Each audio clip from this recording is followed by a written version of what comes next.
Bonjour, dans cette vidéo, je vais vous expliquer, je vais vous résumer le cours de la digestion.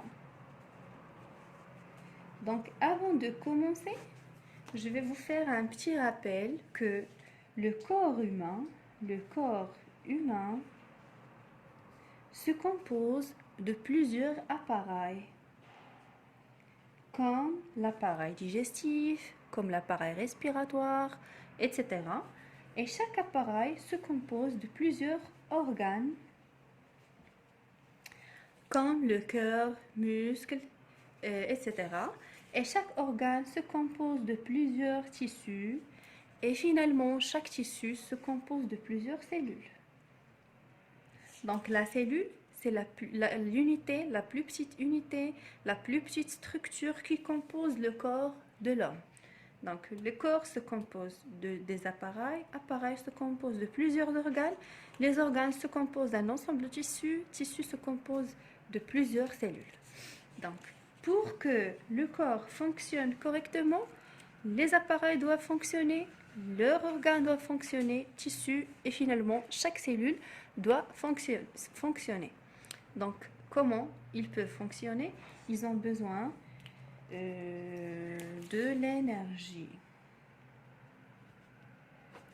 Donc chaque cellule a besoin de l'énergie pour fonctionner correctement. Donc comment on peut obtenir de l'énergie? Donc on sait tous que les aliments qu'on consomme, et plus précisément les aliments organiques. Lorsque je dis aliments organiques, ça veut dire lipides, glucides et protides. Ce sont des aliments riches en énergie. Donc ces aliments doivent subir des transformations, une dégradation pour être plus simples, pour que cette cellule puisse les consommer et puisse obtenir son énergie. Donc je vais commencer maintenant par la digestion. Donc la digestion, il est de deux types. Je crois que cette feuille est assez petite, donc je vais utiliser une autre feuille. Donc la digestion, on a vu qu'il s'agit de deux types. Une digestion chimique et une digestion mécanique. La digestion s'effectue au niveau de trois organes: la bouche, estomac et intestin grêle. Intestin grêle. Je vais commencer d'abord par la digestion mécanique car elle est la plus simple. Donc au niveau de la bouche, la digestion mécanique, elle est faite par les dents. L'action des dents plus les muscles masticateurs. Muscles masticateurs. Au niveau de l'estomac, c'est le brassage et malaxage des aliments. Par quoi? Par les contractions, les contractions des muscles de l'estomac. Même chose au niveau de l'intestin grêle, donc ces aliments subissent un brassage et malaxage par les contractions des muscles de l'intestin grêle. L'intestin grêle. Donc l'estomac ou l'intestin grêle, tu la même digestion chimique, la même digestion mécanique, اللي هي البراssage et malaxage par les contractions هذوك التقلصات نتاع les muscles soit ديال l'estomac ou bien ديال l'intestin grêle. Donc هذه la gestion en ce qui concerne la digestion mécanique, elle est assez simple et c'est à retenir. Donc au niveau de on passe maintenant à la digestion chimique. Donc la digestion chimique, elle a une relation avec la présence ou l'absence des enzymes, les enzymes qui effectuent la digestion. D'abord, c'est quoi une enzyme? Donc l'enzyme, avant de commencer, je vous dire c'est quoi une enzyme. Donc l'enzyme, c'est une molécule protéique.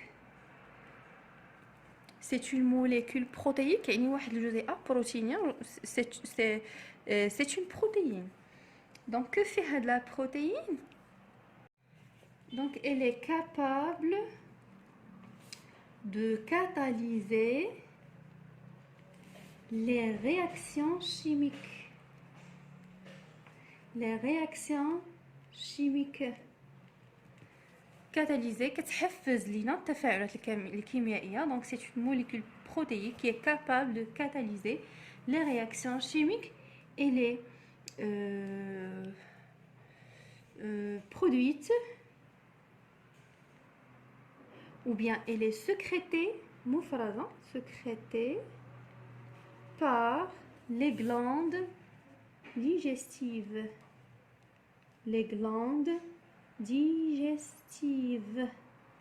اشنو هما هاد les glandes digestives? Donc d'abord كاين les glandes salivaires. عندنا le pancréas. Il y a des glandes au niveau de l'estomac et l'intestin grêle. Donc les glandes salivaires, ils sécrètent la salive. Le pancréas sécrète le suc pancréatique. L'estomac sécrète le suc gastrique et l'intestin grêle sécrète le suc intestinal.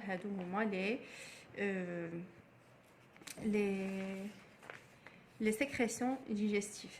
Donc au niveau de la bouche, on a une seule enzyme, اللي هي l'amylase. Donc on la réaction chimique amylase salivaire. Donc c'est l'enzyme qui va nous catalyser la réaction de la digestion de l'amidon. Il va se transformer à la présence de l'eau et à 37 degrés, c'est la température du corps de l'homme. Donc il va le transformer en maltose,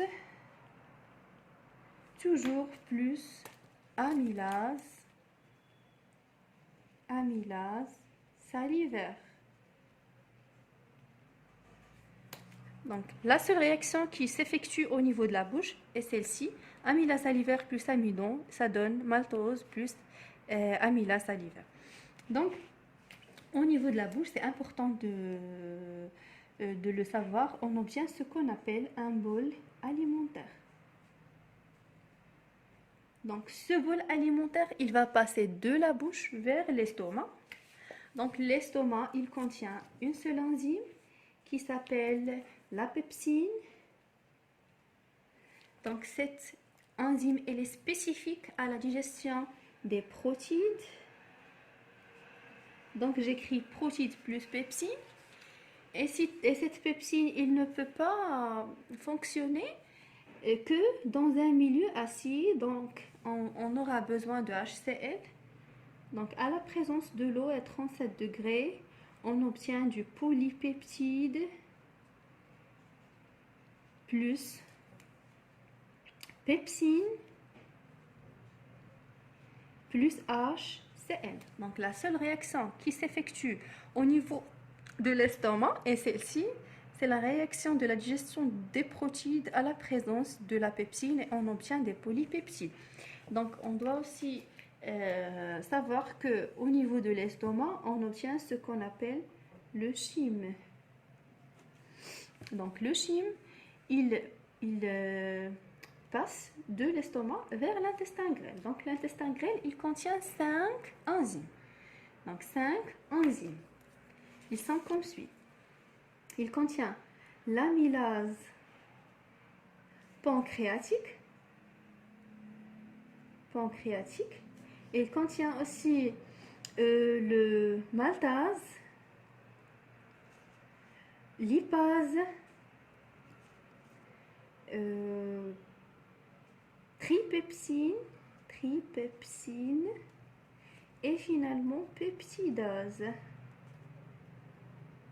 Donc comme leur nom l'indique, l'amylase, il entre à la digestion de l'amidon et il le transforme en maltose, toujours plus amylase pancréatique.